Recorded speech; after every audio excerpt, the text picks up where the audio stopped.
Hola a todas, bienvenidas al podcast de Psicólogas para Psicólogas, un podcast de EUNIP, la Escuela Universitaria de Psicoterapia Integradora.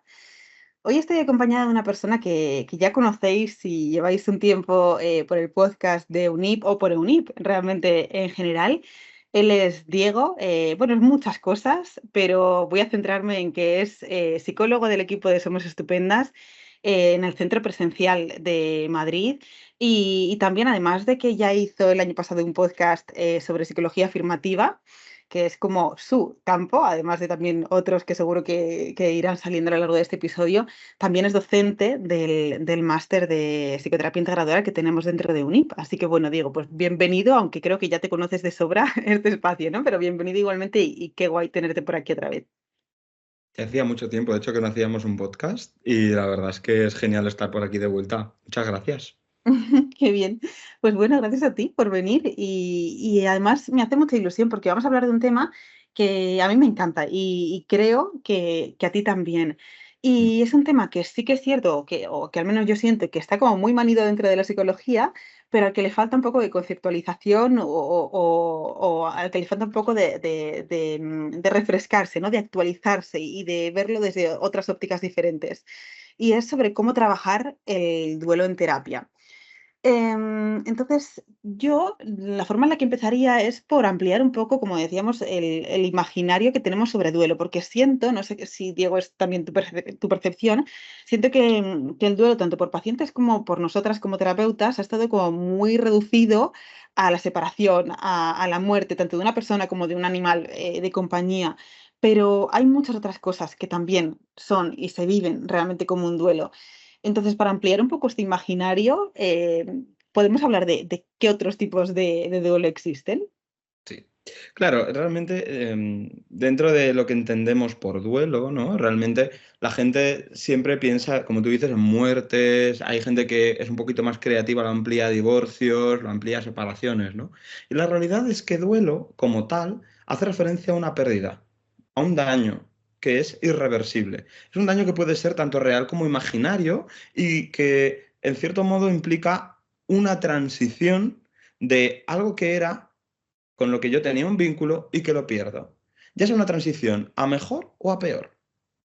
Cuando, pues, por ejemplo, nos cambiamos de piso, tenemos que hacer un duelo, aunque nos cambiemos a un piso mejor. Cuando nos cambiamos de trabajo, tenemos que hacer un duelo, aunque cambiemos a un trabajo mejor o a un trabajo peor, ¿no? Al final, el común denominador de todo eso son los procesos cognitivos, emocionales, que al final giran en torno a la pérdida, que tiene la finalidad, ¿no? De recolocar lo que es esa pérdida, por decirlo de alguna manera, ¿no? Y al final adquirir como nuevos significados y, en general, asimilar lo que hemos perdido, ¿no? Justo que antes has comentado que yo me dedico a la psicología afirmativa, ¿no? Que trabajo con personas LGTB. Este duelo, por ejemplo, es algo que está muy invisibilizado dentro de los procesos de asunción de la identidad sexual o de la orientación del deseo, ¿no? Cuando la persona empieza a visibilizarse como, por ejemplo, una persona trans o empieza a visibilizarse como una persona bisexual, realmente está perdiendo un montón de privilegios. Está perdiendo unas formas de estar en el mundo y digamos, unas imágenes que los demás tenían de sí mismos. Entonces, todo eso, aunque sea mejor, aunque traiga un beneficio posterior, también es un duelo. Y realmente no sé, eso no, siento que no se visibiliza. Ujú, totalmente. Y también haciendo, o sea, siguiendo con el guiño a tu terreno de la psicología afirmativa, em, escuchándote hablar, yo me di cuenta también, no ahora, sino escuchándote hablar en otro momento, me di cuenta de un duelo que yo ni siquiera había conceptualizado como tal. O que ni siquiera había visibilizado, o sobre el que estaba concienciada, mejor dicho, y es el duelo también de aquellas personas del entorno de una persona trans, de cómo también vive su propio duelo. Entonces, si quieres comentar esto, porque me pareció súper interesante cuando te lo escuché, y también es algo a lo que prestar mucha atención cuando hacemos este acompañamiento a este colectivo en concreto. Sí. Mira, yo recuerdo mucho un caso que a mí personalmente me impactó mucho, ¿no? Porque era de un adolescente trans, em, y hacíamos acompañamiento en consulta, no por temas de su identidad, sino por otros temas, y realmente lo que buscaban un poco era él y la familia, era un acompañamiento pues muy consciente, ¿no? De las particularidades del colectivo. Y, y yo, como era una infancia, ¿no? Era una persona adolescente, yo soy firme defensor de que la terapia infanto-juvenil se hace con los progenitores y con las criaturas. Entonces, la madre también acudía. Y la madre, un día hablando de cómo estaba siendo para ella todo este proceso, cómo estaba con su hijo, un poco para intervenir de manera familiar desde el apego, desde esos patrones, ¿no? De sintonía, de luego de refugio, ¿no? Que la madre tenía que ejercer con su hijo.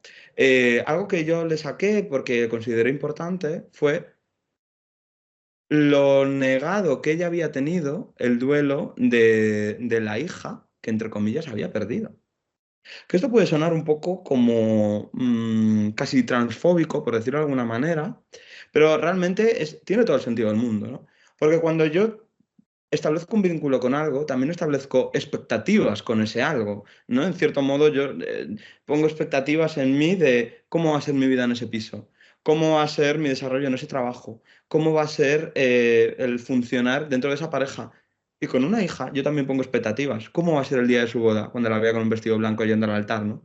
Según esos modelos más tradicionales. ¿Cómo va a ser acompañarla en el nacimiento de su primer hijo?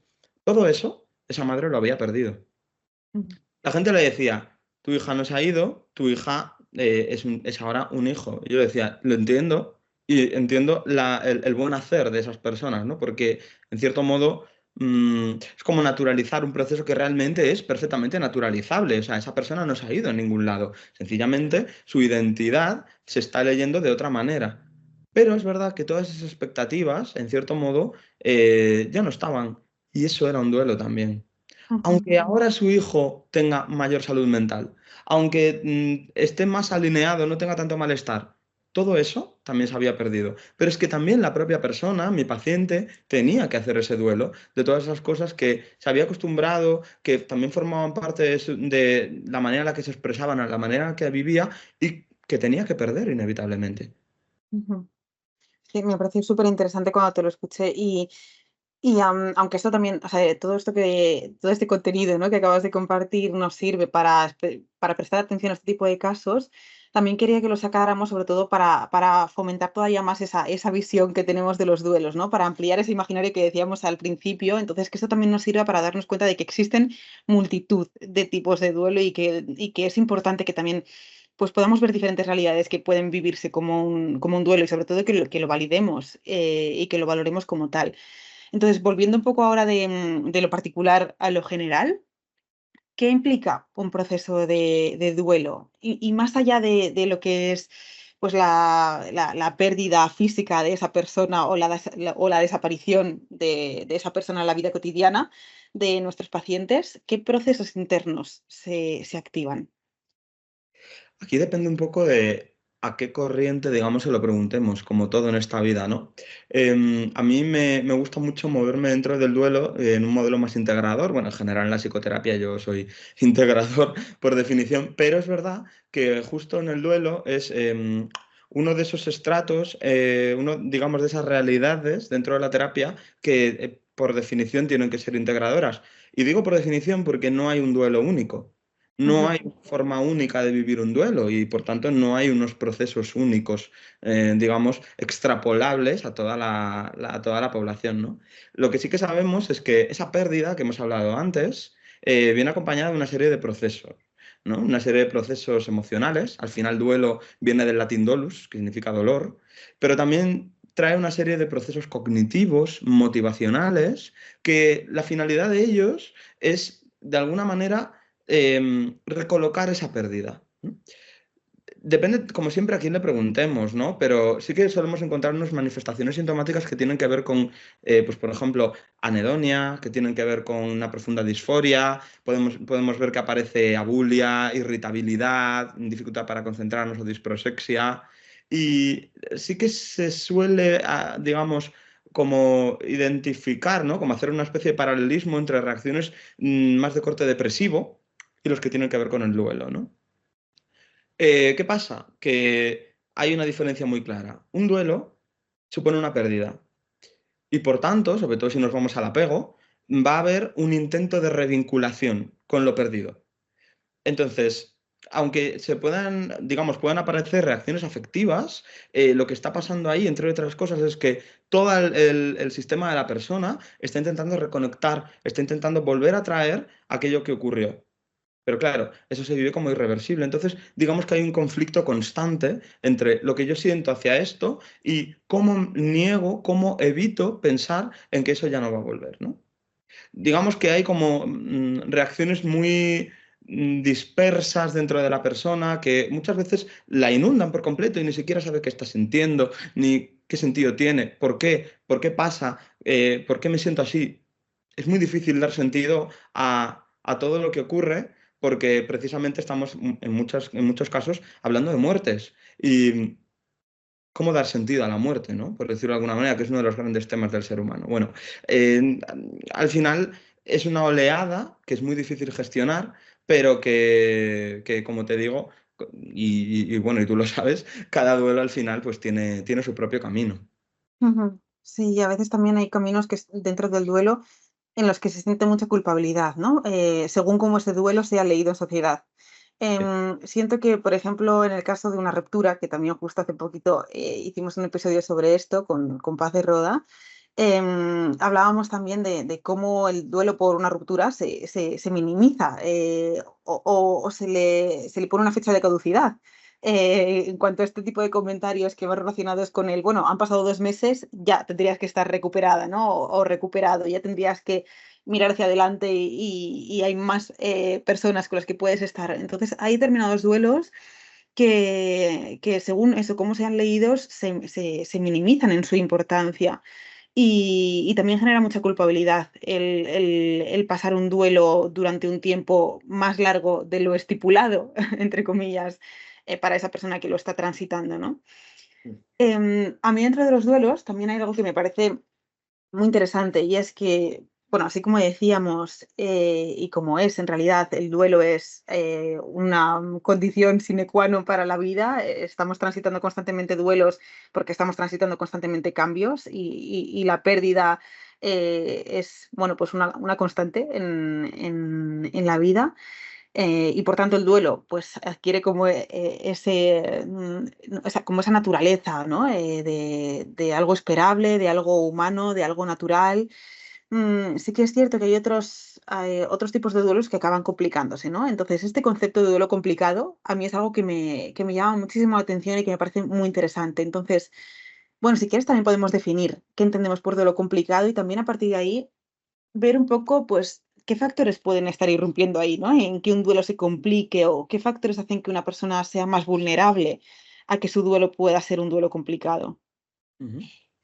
Mira, el duelo complicado es de hecho, una, digamos, categoría sobre la que no hay un consenso. O sea, es que realmente todos podemos más o menos hacernos una idea de que es un duelo complicado, al final un duelo que no se elabora, un duelo que no se resuelve, pero la realidad es que luego los profesionales, los grandes teóricos del duelo, aunque pueden quizás como llegar a puntos comunes sobre sintomatología, no digamos que tienen problemas a la hora de categorizar cuándo un duelo se complica y cuándo no. ¿No? Al final, un duelo complicado, yendo como a lo básico, es un duelo en el que las reacciones del doliente topográficamente exceden lo esperable. Lo cual ya de por sí es una forma de catalogarlo, pues quizás poco acertada, porque como hemos dicho antes, no hay duelos esperables, hay duelos Ujú, individuales. ujú, Pero cuando en cierto modo es en esa topografía, ¿no? En esa frecuencia, intensidad y duración, el duelo, las reacciones del doliente exceden lo que más o menos dentro de un continuo podemos entender como esperable, ahí es cuando hablaríamos de un duelo complicado. En el tema de duración, por ejemplo, no hay consenso.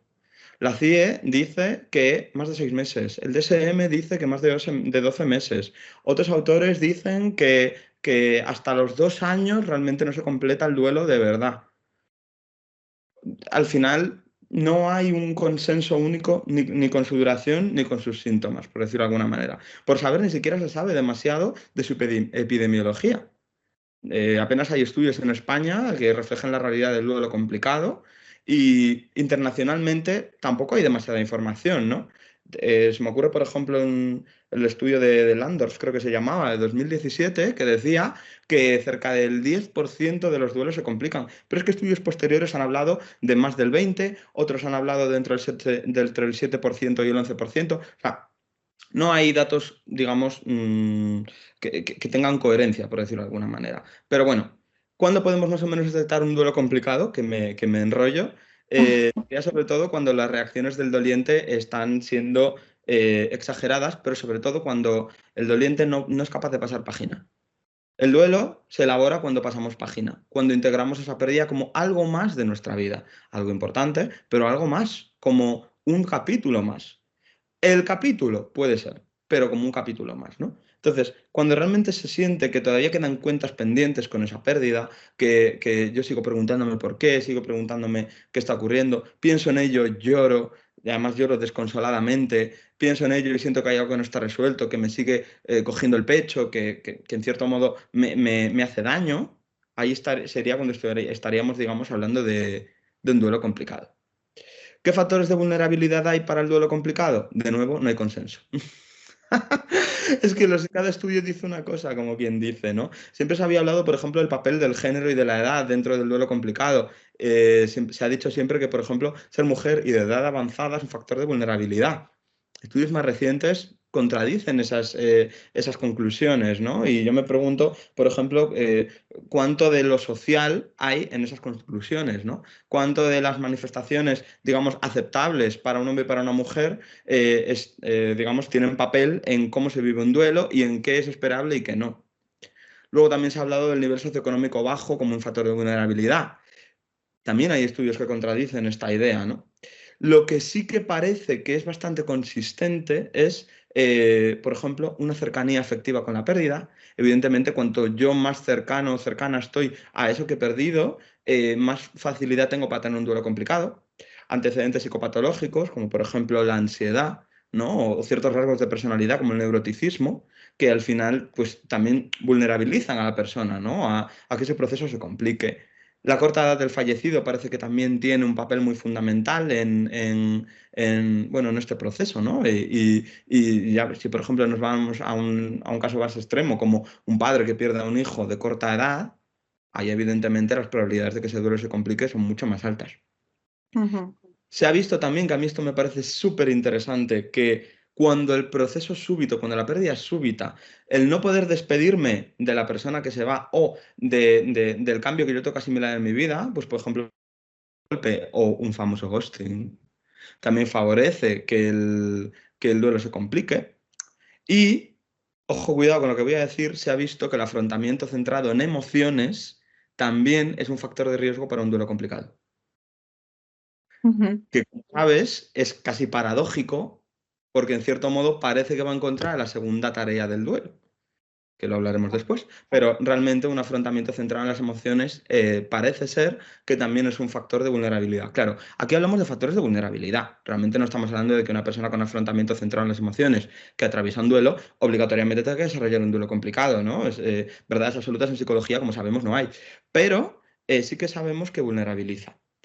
¿Qué nos protege? Como siempre, como absolutamente siempre, el apoyo social. El hecho de, por ejemplo, tener valores espirituales, tener fe, tener, ¿no? Como incluso filosofías de vida y no solamente, digamos, aprendizajes, sino filosofías desarrolladas también protegen. El afrontamiento centrado en problemas, pues por ejemplo, la búsqueda de actividades agradables, la búsqueda de aprender de esto, de trascender, de seguir con mi vida, parece que también protege. Y relacionado con lo que habíamos hablado antes de las muertes súbitas, en el caso de los fallecimientos, los cuidados paliativos, que la persona fallecida tenga cuidados paliativos, también funciona como un factor de protector, según nos cuentan los estudios, al menos. Ujú. Bueno, qué análisis tan interesante. Me ha gustado, o sea, no es que me haya gustado, no es la palabra, me haya generado mucha curiosidad lo que decías de la estrategia centrada en emociones. También, si lo pienso, luego lo hablamos cuando hablemos de las tareas que comentabas, pero si lo pienso creo que tiene sentido, ¿no? O sea, mi hipótesis va un poco en relación a que, bueno, quizás si tu barrera a sentir emociones es más permeable que la de otra persona que tiene tiene estrategias de afrontamiento más centradas en la resolución o en la parte como más evitativa de las emociones. Bueno, al final es como que tu sensibilidad a la emocionalidad quizá puede ser está más desarrollada en definitiva, ¿no? Sí. Estás como más abierta a sentir de alguna forma, pero bueno, eso es solo como mi hipótesis, luego vemos lo que comentabas de las tareas. Y antes de, o sea, bueno, ya metiéndonos un poco en la parte de intervención, pero antes de ir de lleno hacia cómo acompañamos, em, también aquí me parece un reto para nosotras como terapeutas el cómo trabajamos desde un primer momento con personas que vienen por diferentes tipos de duelo cuando lo único que quieren, igual que en todos los casos, ¿no? Pero quizá en este también lo vemos más, cuando lo único que quieren estas personas es quitarse ese dolor, ¿no? Cuando vienen a terapia desde el quiero estar bien, no puedo sostener, además también se viene como desde una emocionalidad que genera mucho dolor, que no puede sostenerse más. Entonces, ¿cómo trasladamos a nuestros pacientes la idea de que lo que vamos a hacer en terapia no es quitar el dolor, y que de hecho nunca podremos quitar ese dolor, sino que lo que vamos a hacer es transitarlo? Sí, sí, porque realmente un fundamento básico de la terapia con el duelo es la idea de que yo no voy a poder deshacerme de esta pérdida. O sea, eso me ha ocurrido y me va a seguir ocurriendo. Si yo empiezo a definirme desde ahí, hay un problema. Pero es que si yo no me, digamos, intento ignorar esta realidad, también va a haber un problema. Esto es algo que, por ejemplo, no se visibiliza, ¿no? Que es cómo a veces los duelos no solamente se complican en cuanto a que duran mucho, sino que también se complican en cuanto a que la manera en la que se vive el duelo también llega a complicarse, ¿no? Por ejemplo, todo lo que son los duelos inhibidos, que son aquellas personas, ¿no?, que viven un duelo en el que las reacciones propias del duelo no se viven, ¿no? Entonces pueden aparecer en forma de sintomatología somatomorfa, puede aparecer en forma de hiperactividad, de agresividad, ¿no? Digamos que en cierto modo la vía directa, entre comillas, del duelo no se coge, se coge otra, ¿no? E incluso Ujú, los duelos pues, que tienden a cronificarse, todos esos duelos bueno, pues de los que no se pasa página, que quizás ahí también hay un componente cultural bastante potente, ¿no? De cómo un entorno puede reforzar esos, digamos, duelos crónicos, pues, por ejemplo, esas famosas viudas que tenían que ir de negro toda la vida, ¿no? Y que en ese estado de viudedad no podían y que, por ejemplo, a veces vemos en películas, ¿no? Cómo bueno, pues cómo no solamente no se plantean otra vida, sino que parece que el propio entorno no les permite salir de ahí, ¿no? Claro, esa manera diferencial de vivir el duelo, bueno, antes de nada, no responde a, digamos, aspectos al aire, tiene mucho que ver con el apego. Cuando ya se ha estudiado, por ejemplo, incluso se ha teorizado que un apego ansioso puede provocar un duelo crónico y y un estilo evitativo puede provocar un duelo inhibido, que a mí personalmente me parece muy interesante y que de nuevo nos vuelve a hablar de esa importancia del apego a la hora de tener en cuenta todos los procesos, ¿no?, de psicoterapia.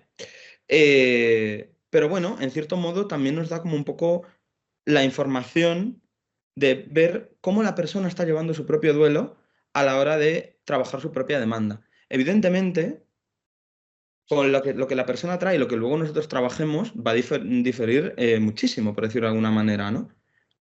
Yo puedo venir diciéndome, quítame este dolor, pero es que igual lo que yo necesito es que tú acompañes este dolor. ujú, Yo puedo querer que me quites los síntomas físicos que tengo, pero igual lo que necesito es que me hagas sentir mis emociones.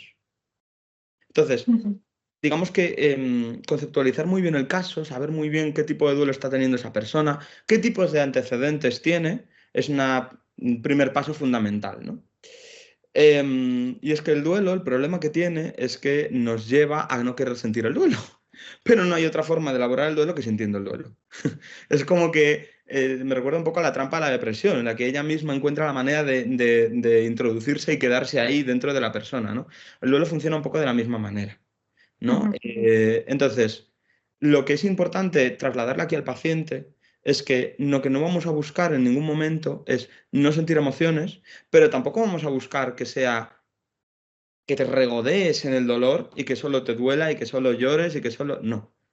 El afrontamiento del duelo sigue un proceso oscilante. Yo tengo que tener momentos en los que no soy doliente y tener momentos en los que sí. Tengo que tener momentos en los que me centro en mi pérdida y en mi dolor, pero también momentos en los que sigo viviendo. Ujú, Tengo que, en cierto modo, que guiar al paciente dentro de ese proceso a que haya mecanismos que se orienten a la pérdida, que tengan que ver con expresar emociones, que tengan que ver con añorar al fallecido o añorar la pérdida, rumiar acerca de ello. En plan, joder, he perdido algo y me duele y quiero hablar de ello. Pero ujú, también mecanismos que al final se orienten a la restauración, ¿no? A generar nuevos roles, a tener una nueva manera de estar en el mundo y que haya un equilibrio. A mí eso me parece una forma muy importante, o sea, muy interesante de venderle a los pacientes por qué el dolor en el duelo es importante. ujú. También, evidentemente, explicarles las tareas de Warden, que en cierto modo también les ayudan a entender por qué un paso, quizás de los primeros y absolutamente fundamental, es sentir el dolor. Totalmente. Sí, y también creo que hablaba Niemeyer, uno de los grandes teóricos de duelo, justo de este concepto del equilibrio, de la importancia del equilibrio en un duelo entre el sentir y el hacer. Que es justo lo que acabas de decir, esa parte oscilante entre me permito sentir y me permito conectar con todo esto que me está atravesando, además, siento que esa es la palabra, atravesando, porque transitar, bueno, parece que transitas, que paseas por tus emociones, pero en el caso del duelo es atravesar. Y tiene que haber esa parte de sentir y de conectar y de la medida de lo posible no disociar en exceso, pero también tiene que haber una parte de hacer, ¿no? Lo que tú decías, de involucrarte en nuevos roles, de también pedir esa ayuda, de no dejar de hacer actividades de tipo social, sabiendo que es un factor protector importantísimo en todos los casos, pero también de gran importancia en este. Entonces, justo creo que Niemeyer hablaba de este concepto de equivalencia, o sea, de equilibrio, perdón, entre el sentir y el hacer. Y ahora ya centrándonos y adentrándonos en el mundo de la intervención, ¿de qué forma podemos plantearnos este acompañamiento en duelo? Sobre todo desde una perspectiva integrativa y también desde el nuevo paradigma que se ha ido construyendo de intervención en duelo. Sí, y además me encanta que menciones lo del nuevo paradigma porque a veces depende también de cómo nos lo hayan enseñado, pero muchas veces nos quedamos con esas nociones antiguas de duelo, de la famosísima Elizabeth Kubler-Ross que nos hablaba de sus etapas del duelo, etapas como proceso descriptivo, que realmente tiene sentido en cuanto a describir, pero nos volvemos al problema de siempre. Si yo describo, estoy generalizando, no estoy adaptando un proceso a todas las posibles realidades, ¿no? Y es verdad que al final coger todas las realidades es muy difícil, por no decir imposible. Pero si en cierto modo yo puedo como abrir mis brazos, ¿no? Y encontrar una manera de trabajarlo en terapia desde generalidades y no desde, digamos, algo que no funciona para todo el mundo, pues muchísimo mejor, ¿no? Entonces, ese nuevo paradigma realmente nos lo han traído autores como Robert Neimeyer o Worden, ¿no? Que realmente lo que traían era una nueva manera de entender el duelo. Una manera de entenderlo no solamente como algo que se tiene que pasar, sino como una serie de tareas que se tienen que cumplir, que se tienen que completar, por decirlo de alguna manera, ¿no? Al final, como decíamos al principio, ¿no? El trabajar con duelo implica pasar página. Implica integrar la pérdida en la vida de la persona. Pasar página no implica olvidar lo que he perdido. Pasar página no implica no volver a echar de menos esa persona, esa relación, esa identidad. No, realmente integrar la pérdida y pasar página implica que yo puedo seguir viviendo.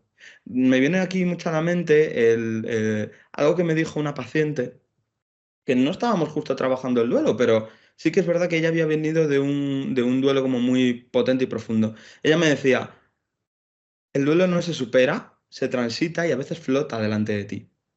Wow, qué bonito.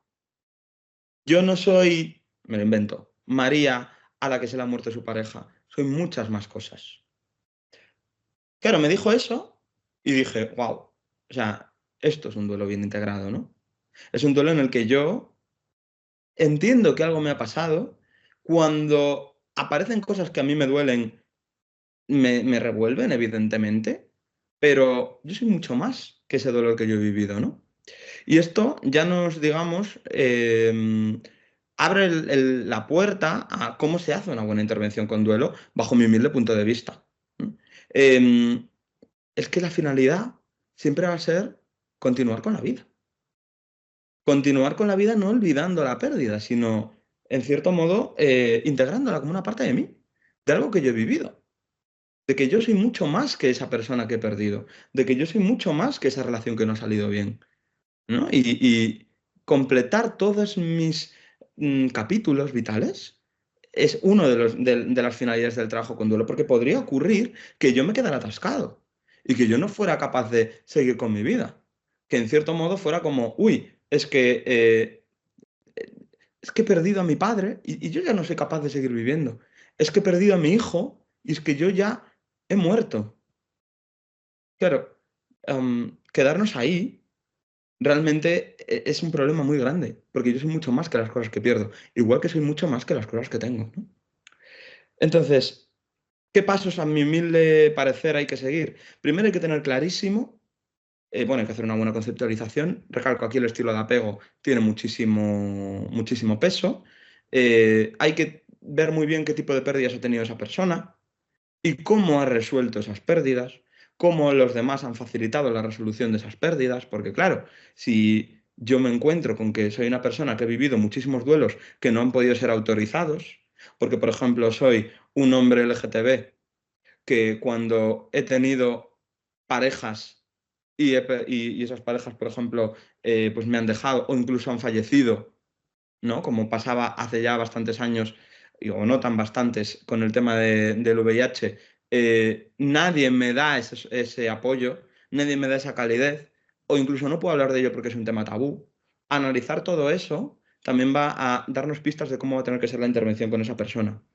Saber si, por ejemplo, la persona despliega estrategias dedicadas a la pérdida, lo cual nos podría, digamos, hablar de una vulnerabilidad, un duelo crónico, o si despliega estrategias dedicadas a la restauración, lo cual también nos podría hablar de un duelo inhibido, y ver un poquito si hay un equilibrio entre esas dos, o si se queda en una o en otra, para también poder, digamos, ver qué apoyos faltan, ¿no? Si yo veo, por ejemplo, que una persona solamente me habla de lo mal que está, de lo que ha perdido, llora y llora y llora, pero no sigue con su vida, yo voy a necesitar hacer, por ejemplo, una prescripción de actividades agradables. O si yo intento pasar página, ya no importa nada más porque la vida tiene que seguir, pero no me estoy permitiendo estar mal, igual yo necesito ayudar a esa persona a conectar con sus emociones, ¿no? Entonces, asegurar ese oscilamiento entre la pérdida y la restauración es súper importante. Como marco, digamos, de trabajo, las tareas de Warden aquí son súper importantes.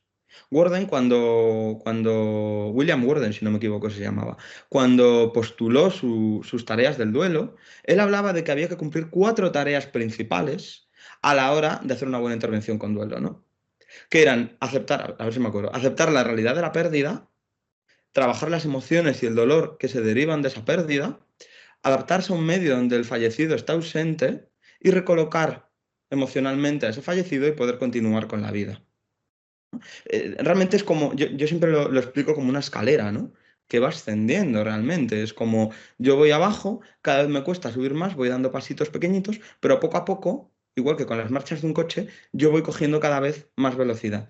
Digamos que las primeras tareas siempre son las que más duelen. Porque además, digamos que las primeras tareas también son muy susceptibles de dificultar el duelo, ¿no? Por ejemplo, cuando nos encontramos en la tarea uno, en aceptar la realidad de la pérdida, podemos ver que la persona niega la pérdida, que no es capaz de abrirse a la realidad. ¿No? Entonces, ya no estoy hablando solamente de estados disociativos o incluso de estados psicóticos, no, hablo de que sencillamente la persona no quiere oír hablar de que la otra persona se ha ido. Puede seguir hablando de la pérdida en presente en vez de hablar de ella en pasado. Puede, por ejemplo, olvidarse incluso como una forma de sesgo cognitivo de que esa pérdida se ha producido. Incluso puede ocurrir lo que llamamos la momificación, ¿no?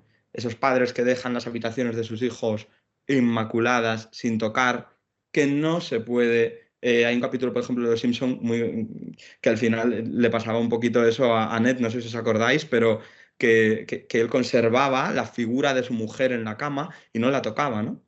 En esta tarea, por ejemplo, en este momento del duelo, es súper importante que podamos ver cómo la persona está negándose a ver la realidad. No porque quiera, sino porque no puede. ¿Qué es importante ahí? Que, por ejemplo, animemos a la persona a participar en rituales, que en cierto modo pueda despedirse del fallecido, pueda despedirse de esa casa, pueda encender una velita, pueda escribir una carta de despedida. Hay que, por ejemplo, trabajar de una manera muy quirúrgica ciertas, digamos, distorsiones cognitivas, como por ejemplo la esperanza de un reencuentro en el divorcio, como por ejemplo bueno, pues que la persona vaya a volver a vivir. Hay veces en las que eso puede aparecer por la mente de los pacientes. Y en general, todas nuestras, digamos, actitudes en esta tarea tienen más que ver con facilitar que la persona acepte lo que ocurrió, con muchísimo cariño, con muchísimo cuidado, sin imponer. Pero en cierto modo confrontar un poquito la realidad, anticipar las emociones, digamos, incómodas, poder ofrecer todo el apoyo emocional del mundo y poquito a poco que él vaya integrando, ¿no? Luego, pues evidentemente habrá que, tarea 2, trabajar las emociones, todo ese dolor de la pérdida. Para eso, como tú decías, hay que fluctuar entre hacer y sentir todo el rato, ¿no? Bueno, lo podemos facilitar, pues, por ejemplo, con dibujos, esculturas, con imágenes, fotos, ¿no? Que al final ayuden a la persona a experimentar el dolor en su totalidad. Porque un dolor reprimido es un duelo complicado, es digamos, una tarea 2 que no está totalmente resuelta.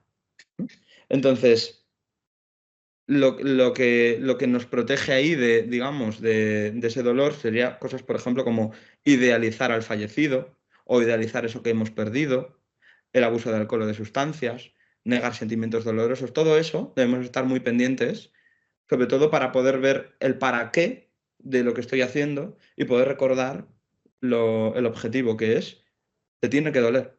Ujú. Luego, pues por ejemplo, una vez que yo ya he podido aceptar que he perdido lo que he perdido y que he podido doler y he podido, digamos, recrearme en ese dolor, volvemos a ese equilibrio entre hacer y sentir, necesito adaptarme a un medio donde esa pérdida se ha producido, pero yo tengo que seguir viviendo. Esto puede provocar, por ejemplo, cambios de identidad dentro de la propia persona, porque igual yo dejo de ser madre, igual dejo de ser una persona casada y de repente soy divorciada. Y va a haber muy probablemente muchas epifanías, nuevas filosofías, un cuestionamiento del mundo, de los valores. Aquí, Neymeyer, sobre todo, que trabaja desde el constructivismo, em, tiene unas preguntas muy interesantes que a mí me encantan. Se llama Entrevista de reconstrucción del significado, que él lo que hace es plantear una serie de preguntas que ayudan al doliente a generar esos nuevos significados para poder acomodar y recolocar la pérdida. Porque yo tengo que asumir que he perdido, pero asumir que he perdido también implica que yo puedo, en cierto modo, descubrir nuevas cosas de mí, que quizás antes no estaba descubriendo, ¿no? Y ya por último, pues seguir viviendo, encontrar el significado a la vida, encontrar el significado de lo que hago en el día a día y que me hace feliz. No necesitar reactivar el dolor, que yo entre en contacto con esas fechas, con esos estímulos desencadenantes y que eso no sea desregulador para mí. Y revisar todo lo que yo tenga que revisar en cuanto a los significados y las creencias que esta pérdida ha supuesto en mi vida, por decirlo de alguna manera, ¿no? ¿Qué podemos encontrarnos aquí que nos ayudan? ¿Qué em, herramientas podemos usar, ¿no?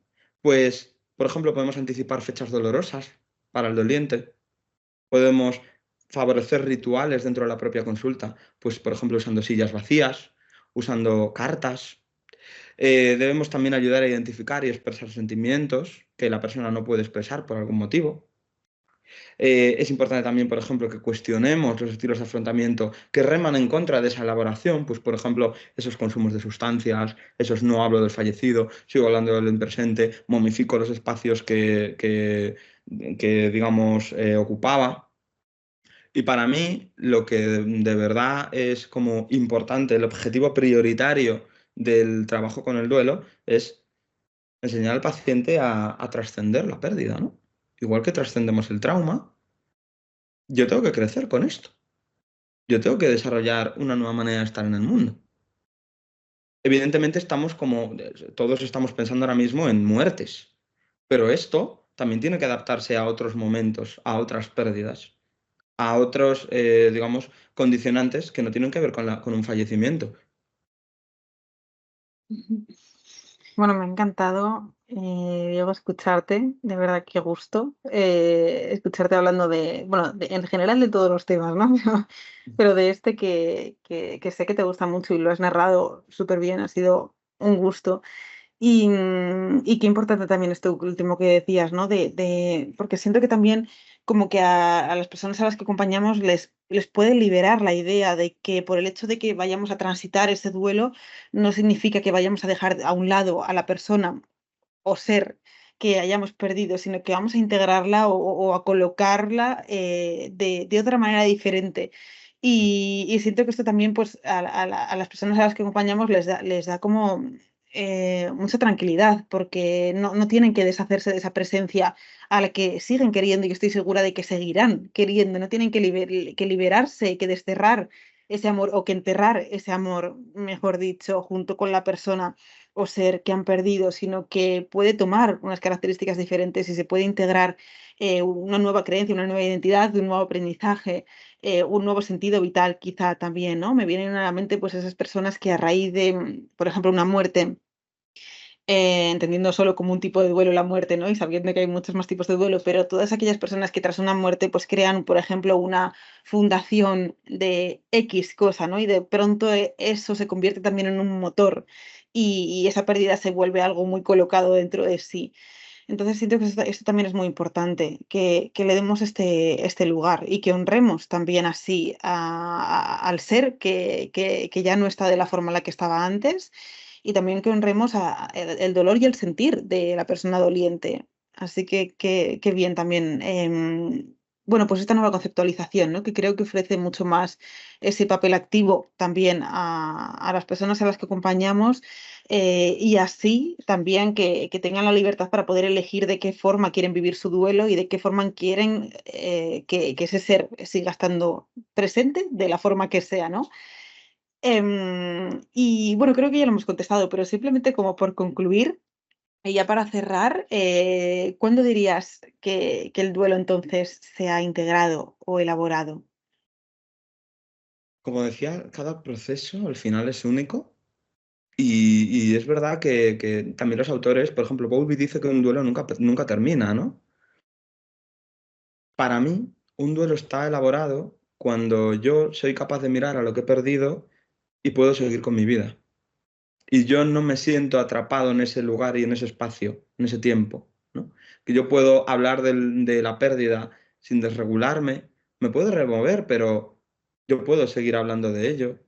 Y sobre todo, cuando puedo también extraer significados, cuando puedo saber un para qué, cuando puedo, en cierto modo, vivir con lo que ha ocurrido, ¿no? Un reflejo muy bueno de esto son, por ejemplo, algunos pacientes que dicen que yo sentía que he perdido algo, es decir, que tenía una madre que la he perdido y ahora siento que tengo una madre, pero que esa madre vive dentro de mí.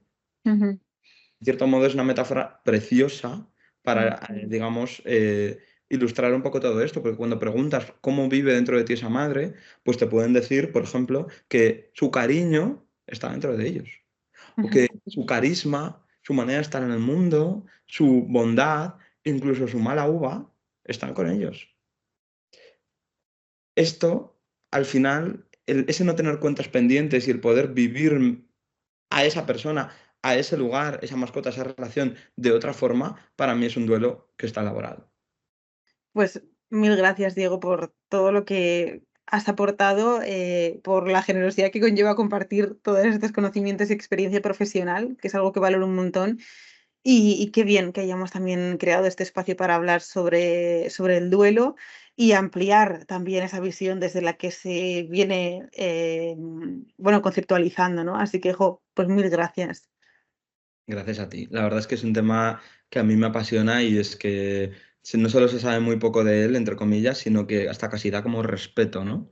Entonces, al final poder acercarlo un poquito más a la realidad de las psicólogas, pues, ¿qué más le podemos pedir, no?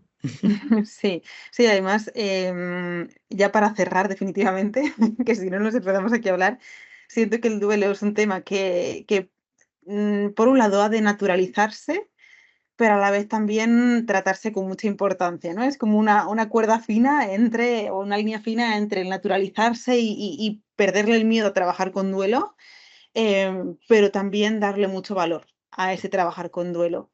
Así que espero también que a las compañeras, compañeros de profesión que nos hayan estado escuchando al otro lado también les haya servido y nutrido, y estoy segura de que sí. Y podréis, bueno, conocer a Diego también en sus otras especialidades que comentaba antes, en el máster, que de hecho empezamos dentro de poquito la segunda edición, en menos de un mes. Así que ya sabéis que si queréis también formaros pues, en psicología integrativa, dentro de menos de o sea, en menos de un mes, empezamos con la segunda edición del máster en psicoterapia integradora de UNIP. Así que lo dicho, gracias por estar al otro lado, gracias Diego por haber estado aquí de nuevo, ojalá verte pronto y nada, un abrazo muy grande, nos vemos o escuchamos la semana que viene.